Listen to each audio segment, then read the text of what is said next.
I going to stand? Because just a bit of introduction to me. You didn't have any choice in inviting me. I'm sorry about that. I presume someone else invited me, and you don't know me. Isn't this weird that we come and sit and listen to this person you've never heard before, and you just sit there quietly for a couple of hours, eating stuff, and maybe falling asleep. If you need to fall asleep in the middle of this, I totally understand.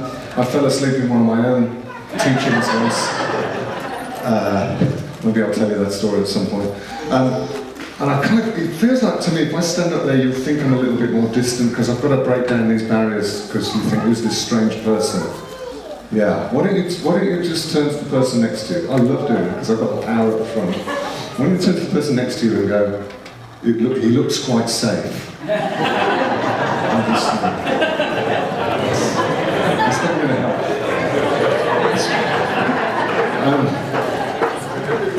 It's been a real privilege to me. How many times have we met? About 3 times as leaders? 3 times, David? 3 times, yeah. And got to know the group that you've nominated, submitted to, allowed to lead you, whatever your framework is for that. And they're beautiful people. And I'm playing for time now because I just want to spend a little bit of time eyeballing you. Because you look alright. You look quite nice. Again, I'm going to throw out some things so you know a little bit about me. I'm a rubbish speaker. I probably should have been a stand-up comic, but I'm a rubbish speaker. I used to be good. I used to have lots of notes. I have got notes with me if you want some. But I don't know, something happened about 10 years ago that means I'm just rubbish at that. And so really what I'm trying to do is, I'm trying to talk as if there's about 5 of us in the room, and we're just having a cup of coffee and chat, and see what the Holy Spirit does amongst us. Because, I don't know you, but we have so much teaching. You've only got to go on YouTube, you can hear way better teaching than I'm going to give you. There's just extraordinary stuff out there. But I don't know you, but what I want is, I just want Jesus. I just want the Holy Spirit, I just want the presence of the Father in my life, making a difference. Just the gospel work. Can I see the gospel break into my life and do stuff in me that means that I just can't help but let that love flow out onto other people, and it just affects people, and it's genuine. I just want that. And I've been connected to an organisation called Youth with a Mission for a long time. I've lost count.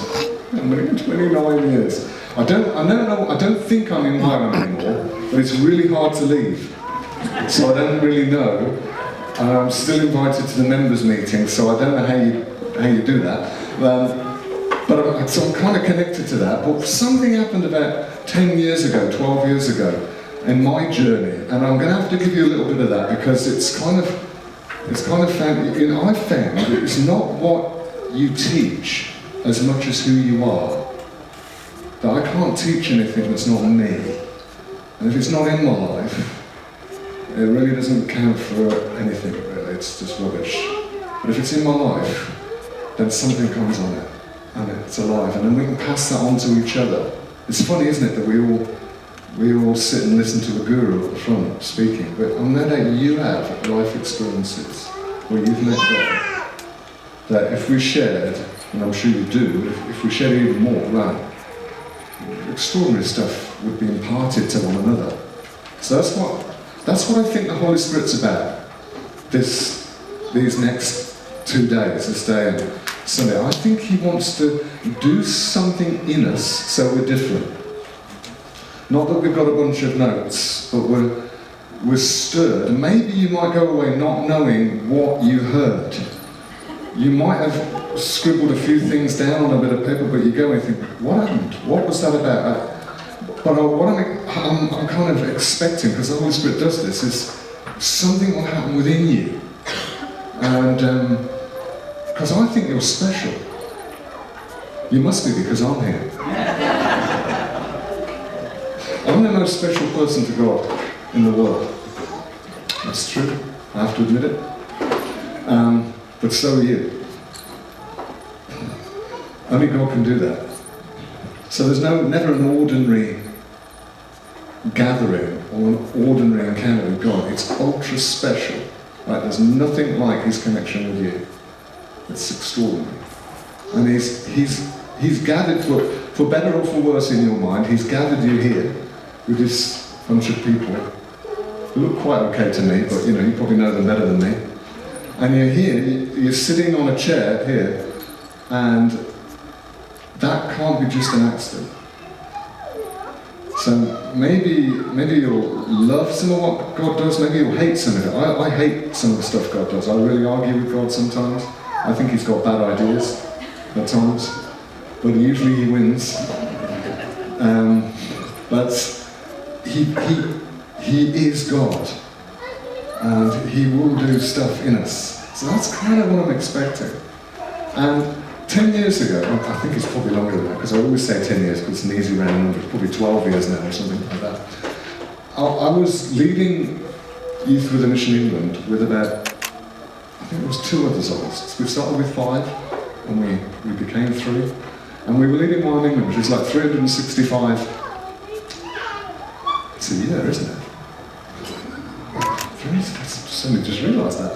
There's about 360, I think one time there was 365 leaders, people in one England. And it was all going great, and I was really chuffed to be voted in to be one of the leaders of this group. But something went horribly wrong, because my wife took a sabbatical, and she started to go, there must be more. She got really hungry for more than what we had of God. And I would come home from whatever I was doing, and almost every day I would hear this list, there's got to be more than this. I just want more. This is just disappointing. And I'm going, what? I'm leading one England. I mean, I'm important. It's impressive what we're doing. We're in 19 different nations doing stuff. Yeah, I know all that stuff. But there's got to be more. And I'm going, what do you mean? We went into a mobile phone shop. This is one of those pivotal moments for me. You have those pivotal moments, and they're usually not where you think, like at a big conference with thousands of people. I was in a mobile phone shop, car phone warehouse. There are other phone shops, I have to say that, just in case you think I'm sponsored by them. And the guy was great. I came out really chuffed. We had a fantastic. I'm from Birmingham, by the way, so if I come out with Birmingham accent and Birmingham words, I'm sorry. So we came out and I went, that's so good, 2 phones, one for me, one for my wife, fantastic deal, incredible. And I said, wasn't that good? And she said, it was rubbish. I said, what do you mean? We spent an hour in there. A really good deal, and we told him a bit about what we did.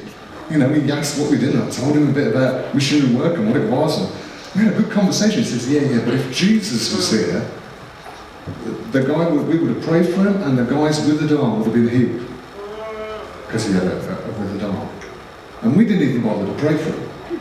There's got to be more than this. And I was really angry. I thought, how dare she? We had a really good chat, this is good. And I know it sounds a little bit like a joke story now, because it's the stand-up comic in me coming out, but seriously I was annoyed. Do you know that sort of feeling? Like frustrated. And I knew she was right, that was the big thing. I knew there was something she was hitting on that was right. So I would go back and I'd pray and I'd go, God, what's going on? This is putting me off what I'm doing, because I'm getting disillusioned. And God started to stir in my heart deeply.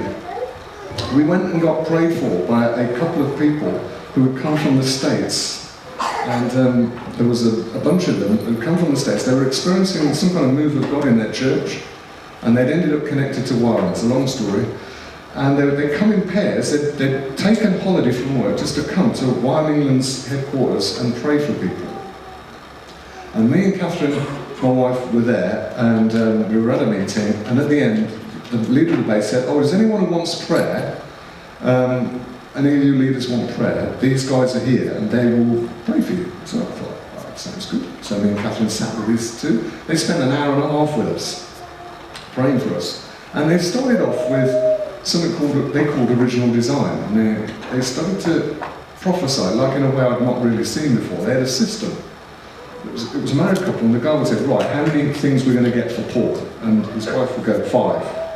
So they'd write down 5, and they'd get 5 words, and then explain these 5 things. And that took about 3/4 of an hour, and at the end of it, me and Catherine were like, oh my goodness, it's like they've lived with us for the last, I don't know how many years. They kind of, that was so accurate. They did the same for Catherine.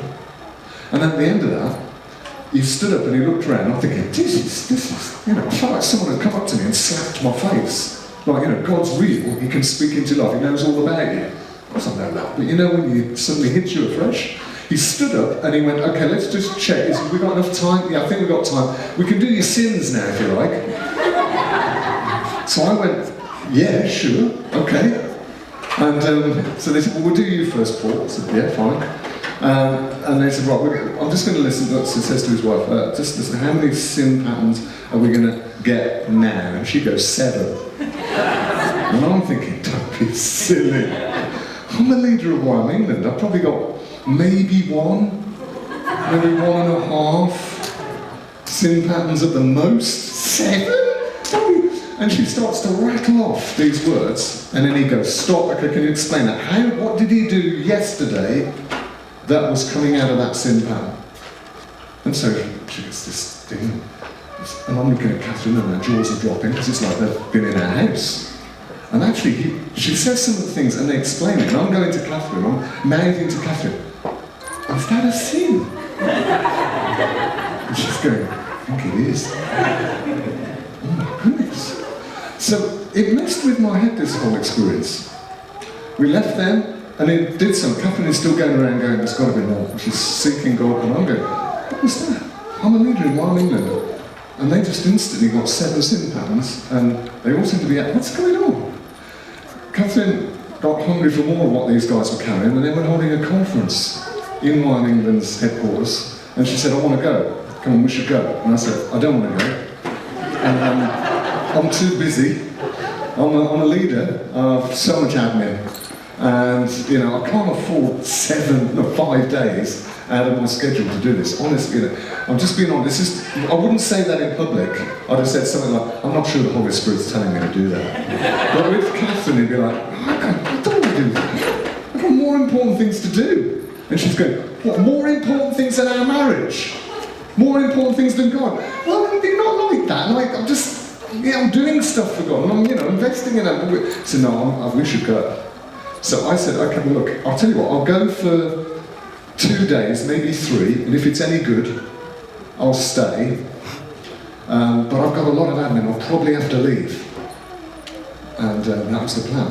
So we turned up, 2 days into it, they're teaching all this stuff. I've heard it all in one before. It's all good, basic stuff about repentance, sins, the enemy, all stuff that you'd probably, if I went through it, you'd probably go, you'd tick the box at least, you'd understand the titles. And so I'm hearing it, I'm thinking, this is okay. Gets to the crunch in the middle where they say, okay, now we're going to have, you get a sin pattern and you work on it. So we've got couples of people around the room, there's about 400 of us, couples of people all around the room who are leaders. They'll go up to them and they'll listen to the Lord for 2 minutes, get a sin pattern, and come back to your group and work on it. So I thought, this is it. This is the test. Is this really any good, or do I go tomorrow? So I looked around and thought, who are the really spiritual, powerful people on the edge? And I looked, and there was a guy with a dog collar. I thought, him. I mean, he's got a dog collar, he must be a vicar. If anyone's got some clout, he's got it, I'm going for him. So I prepared myself, I was all wired up, in my body, and when they said, I was waiting for the go, and when they said go, I was going to be there first. And honestly, that's what, you wouldn't have that sort of thing going on in your heart, but I did, and I thought, if it was a wrestling match, I'd have wrestled everyone out of the way and got to him. But anyway, when they said, okay, should we go, I was already off. And I stood in front of him, and he said, oh, okay, hello, yeah. So I'm Paul, hi. I'm Stuart, hi. Says, do you want us to hear a sin pattern? I said, yeah, bring it on. Put the hose pipe in my mouth and turn it on full tilt. I didn't realise I'm actually manifesting a sin pattern here, because I'm trying to impress him.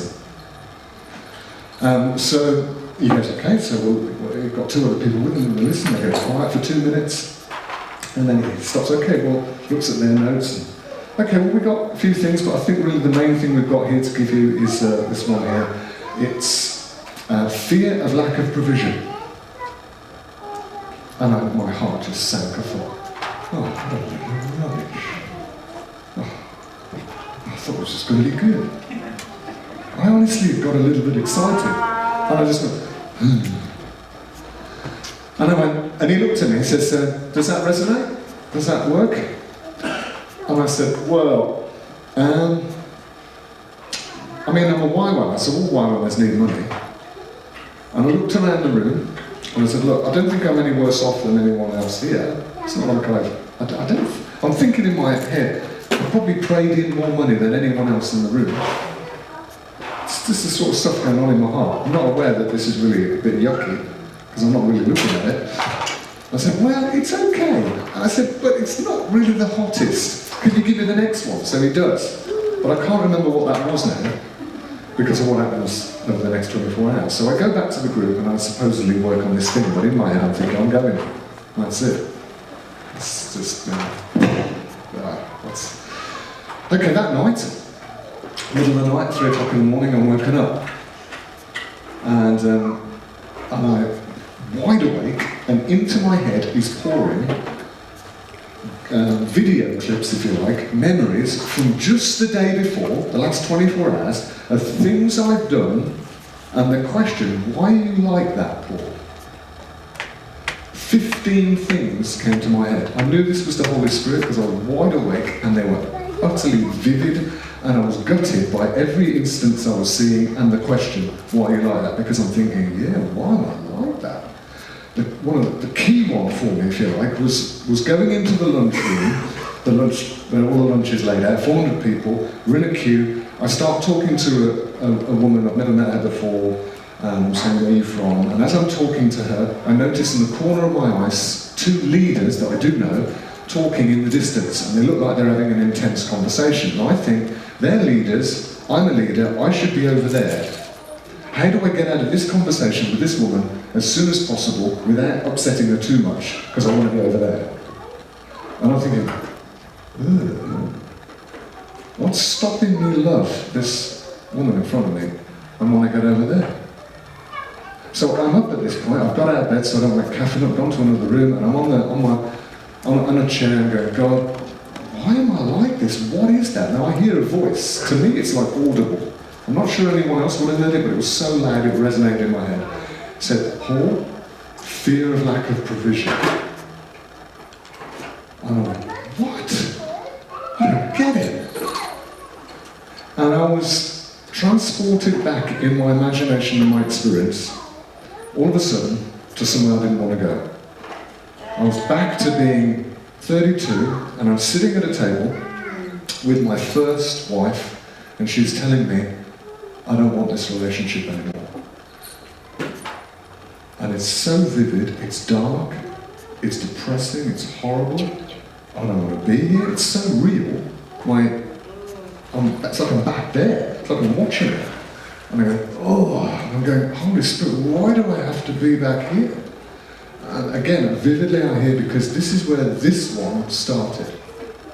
And as I watch the conversation, I see this sort of presence, this dark presence come up to me, which I didn't remember at the time, and I hear these sort of words forming in my head, I watch these words forming in my head as this conversation is going on, as I'm realising I'm losing everything, I'm losing my marriage, I'm losing my ministry, I'm losing access to my kids. I hear this word saying, see Paul, you can't trust God. He gives with one hand, he takes away with the other. And somehow I saw that I embraced that. It just went in me. And then I'm now on my knees in this other room and I'm crying. It's about 3:30. I've watched the clock actually, I made notes afterwards. And I get taken through my timeline ever since then, and all the choices I made that were based out of my belief at that point that I couldn't trust God because he wasn't looking after me. So therefore, if God's not looking after me, I've got to look after myself. So the 2 times I tried to leave YWAM, and God hadn't said leave YWAM, but I wanted to get a job with a stable amount of money coming in so I could feel secure. And God shut the door on me. You know, like people have great stories about God getting them jobs. I had these great stories of God just shutting the door utterly supernaturally in my face. And I'm coming like, what? And several other things throughout the time. I'm going, wow. And I'm just a mess of tears. And I'm going, what is this about? And then it opens up even more clearly to me. I see that ever since then there was a part of my heart that was waving a fist at God, going, God, you don't look after me. How dare you do that? I have to look after me now. And there was this pain and this anger, and it's all coming out in these tears. And I realise this, and I feel the horror of it, and I start to repent. I start in my heart, I don't know what you think repentance is, but I start to go, God, this is horrible. Come on, change me. I want to let go of this. I cry for about 10 minutes, deep sobs. It's about 3:45, and I feel this weight lift. It just completely lifts. And I think, and I feel tired. So I go back to bed, and I fall fast asleep. I get up the next day is totally different. I don't go, I stay. And everything feels different. And all of those behaviours that I noted down before, all of those 15, every single one of them shifted. Something changed in my heart, and I got softer. And it just carried on. The weird thing was that I then had to go and, as part of my job, to lead a One England leaders gathering, about 15 of us. Only this is not an easy thing, because it's like herding cats, running a meeting of leaders. And especially one leaders, we've all got strong opinions, we know what should happen, we know what God's saying, and we have to fight until we can come to some agreement about what God might be saying. And I hated chairing these meetings. It was my turn to chair the meeting, and I would lose sleep, I would stop wanting to eat properly about 3 days before with anxiety, my hunger would start to go. I would just be very nervous and go to that meeting nervous. The problem was this time I couldn't get nervous. I felt relaxed. I thought there was something wrong. I honestly thought I'm getting complacent. I'm just not worried. I should be a little bit worried now. I would normally be going over the agenda about 15 times trying to work out what I would do if so-and-so said this or did that. And I just had no energy to do that. I thought, what's happened? Went to the meeting, it was still like herding cats. I felt rest. And I came away thinking, boy, I feel like I've got energy. I would be utterly drained for 3 days afterwards. And it was then I started to realise that sin is exhausting. If you have self-condemnation, self-hatred, fear, rebellion operating in your life, it is exhausting. And as the weight of it comes off, you come alive. So me and Catherine, because Catherine was experiencing similar stuff, we said, I said, if there's this in my life, and it's produced this and that change, what else is in my life that could shift? The guy who prayed for me, the one with the dog collar, I talked to him at the end of the conference, and he said to me, do not teach this. I said, what? We always teach this stuff. No, do not teach this. Do not teach it for at least 1.5 years until it's in your life. Now that was a challenge, because then I discovered some other stuff in my heart that I wanted to teach, because that made me feel important and I had a place. But we bottled everything down and just worked on our hearts. And man, the stuff, self-pity came out. I realised I was so riddled with self-pity, and it was damaging our relationship, our marriage. If Catherine hurt me, I could sulk for 3 days in a very professional Christian way. So she would do something to hurt me, like I would do stuff to hurt her, but it's obviously much worse if she hurts me. And she'd hurt me, and I would feel pain, but I didn't know why I was hurt, because I was so messed up in this area. I just know I was hurting. So I'd go quiet and withhold my love by just subtly less communication, just short answers, sort of answers. And it would go on for 3 days, until eventually I'd feel so bad about it, And I'd start to see why I was hurting. I'd say to Catherine, can we sort this out? And she said, at last, please. I said, I think, this is what you did and this is why it hurt me, and I've got that now. And I'm sorry that I've been like I have. And that pattern, as God started to expose it in my life, disappeared. It shifted. I don't do that anymore. And what I found was, as that self-pity I was shedding it, it was coming off my life, I was much more sensitive to when people hurt me. So when people hurt me, rather than not knowing what had hurt me and just feeling pain for 3 days in some vague way, I'd feel it almost straight away. I know what's happening. I feel like I've just been mocked. I feel like I've been mocked. Oh wow. That only lands if I think my presence is important and I have to have a position, or I'm sorry, I don't want to embrace that. I let go of that and the mockery wouldn't land. Wow. Our lives were shifting. My PA, because I had a PA, because I was such an important person, I needed someone to type my own letters because I was rubbish at them. And she noticed the change. So she said to us after about 9 months, me and Catherine, she said, what's going on with you guys? Something's going on. And I said, what do you mean? She said, I know something's going on because I had ME and I'm healed. I said, what? I've had ME for 9 years and it's faded over the last 3 months. And I have not had the symptoms for 3 months. What is going on? Because I know it's something to do with you. I said, I know you didn't, but there's some presence, there's something going on. So we said, okay, well, we're repenting, we're doing this. And so she said, I want to walk through that. So we started to walk her through that. Her life started to shift. A couple of other people gathered around, so their lives started to shift. And then, so we started to teach more people. But now it was in our lives. I wasn't just going, let's get a subject, teach on it. Man, it was in my life. That is so refreshing. To not have to teach something that you just heard about, but teach about something that's in your life. Wow, it's real, it's authentic, it works. We could go, it works! Jesus works! The blood of Jesus was actually shift stuff. We were discovering it shifts emotion. I mean, I'd learned all along, if I felt depressed, all I should do is just go around going, God loves me, God loves me, God loves me, God loves me, God loves me, God loves me, God loves me. And maybe if I hypnotise my brain for, by saying 1,000 times, then I'll be convinced God loves me. I don't know you, but what I found is the gut feeling never went away. So it would just keep busting back in. We found out you could shift those feelings. Because the feelings were just deep thoughts, deep things you believed.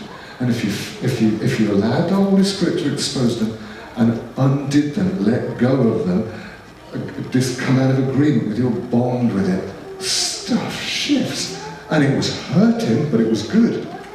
It was like going to the dentist. It was like, who wants to go to the dentist? It hurts, but man, you come out like, oh, that's much better, I can eat now. The tooth doesn't hurt. And we were finding that this truth, and I better say a scripture now, because otherwise you won't think I'm a Christian. In John 8 it says, you will experience the truth, you will know the truth. It's not head knowledge, it wouldn't be head knowledge to a Hebrew thinker. If you experience truth, that is reality, how things really are, that is God's reality, not the illusion and the lies that we believe, to make ourselves feel better, to hide from pain and to deal with our sin. If you know reality, the reality will set you free. You'll know the truth, and the truth will set you free. We were experiencing it. We were feeling freedom. I was trying to feel space in it. Wow, I mean, don't you want that? I mean, that's just, it was making us so rabid, like, it works! It works! I've preached all over the world, I've done stuff, of course I know it works, but this is a much deeper level, it had gone deeper. And it keeps going deeper. And I realised that I'd stagnated for about, 8-10 years before. I'd just plateaued. And I was just sort of treading water in my Christian life. And now the Holy Spirit decided enough, and he was coming in. You know what? I think he wants to take you guys to